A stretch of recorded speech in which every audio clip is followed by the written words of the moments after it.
Cette troisième partie, on va faire quelques remarques. On avait vu les liens entre la pensée, le modèle, la représentation et la vérité.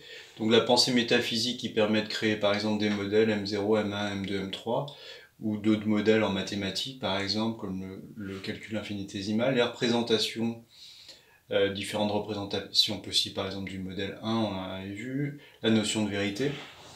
Alors quel est le lien avec la notion d'entropie ? Ici, on voit que l'entropie, en tant qu'incertitude, est nulle dès lors qu'on parle de vérité.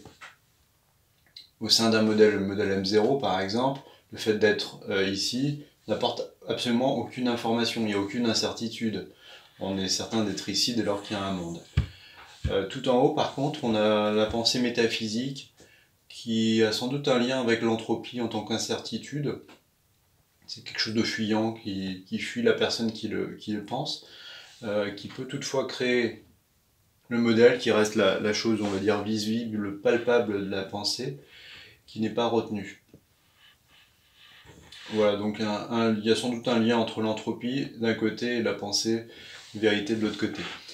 Ensuite, on avait posé la question en physique, il y a un état initial et un état final. Dans nos modèles, il n'y a pas forcément d'état initial ni d'état final, donc ce qui peut être intéressant, ça peut être de mesurer une variation d'entropie, qui est donnée par cette formule-là, avec un état B supérieur, postérieur à un état A. On a delta B égale KB log de WB sur WA, ça c'est les configurations intermondaines, donc l'entropie au moment B moins l'entropie au moment A, sachant que ici il peut y avoir ou pas plusieurs mondes. Donc c'est une entropie intermondaine. La personne peut être dans un monde antérieur, 2, 3, 10 mondes, 100 mondes antérieurs, voire pas de séparation du tout, peuvent être dans le même monde. La formule fonctionne quand même. Ensuite, on va faire un peu de mécanique statistique. On considère deux compartiments avec une cloison ici. Avec l'absence de cloison plutôt, deux compartiments. Et on prend un certain nombre de particules n. On va regarder leur distribution. N1, c'est le nombre de particules qui se trouvent à gauche, qui est donné par cette formule-là.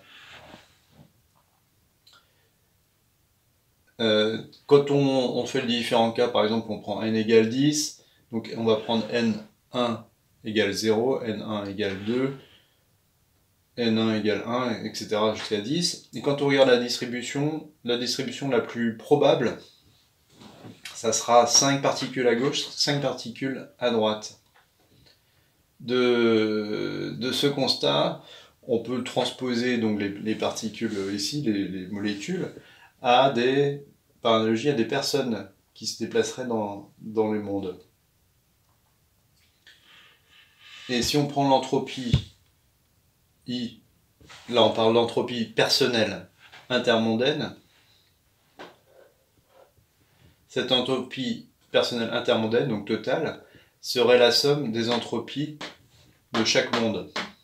Des entropies personnelles intramondaines de chaque monde. Donc donné par cette formule-là.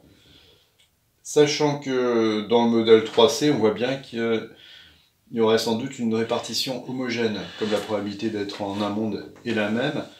Le nombre de personnes, il y aurait une sorte d'équilibre qui ferait que le nombre de personnes serait le même dans chaque monde. Donc à ce moment-là, l'entropie personnelle intermondaine totale serait égale à la somme des entropies intramondaines qui serait la même, donc on arriverait à BP est égal à NBI. Ensuite, on peut parler de l'entropie naturelle et l'entropie contrainte. Donc on considère deux compartiments. Ici, il y a une barrière entre les deux compartiments. Si on mesure l'entropie naturelle, c'est s'il n'y a pas de barrière. On se rendra compte qu'il y a beaucoup plus de combinaisons de personnes, de molécules, dans cette configuration. Plus que si on additionne l'entropie contrainte qui est la somme des compartiments, en tenant compte de la barrière. Donc l'entropie naturelle supérieure à l'entropie contrainte, ou égale, alors j'ai mis égal parce que le modèle M0, on voit bien que l'entropie naturelle est égale à l'entropie contrainte. On voit bien aussi que les cloisons baissent l'entropie. La notion de cloison baisse l'entropie. On va faire quelques autres remarques. Donc l'additivité, l'homogénéité, l'équilibre. On a vu.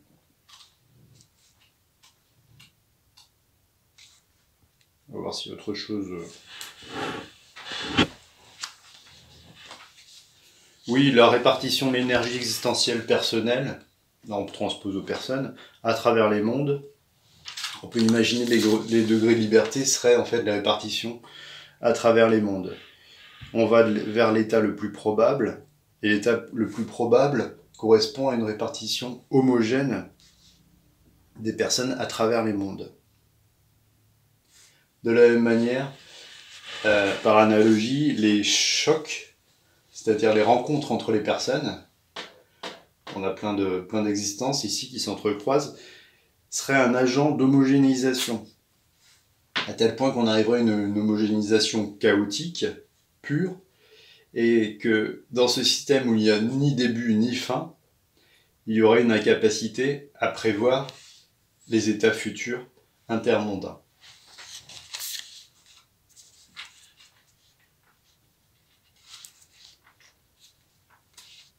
Ensuite, pour cette partie, on terminera par la notion d'évolution, entropie-évolution. Alors l'entropie intermondaine porte sur un modèle donné, donc au sein d'un modèle donné, au sein d'un modèle à l'autre.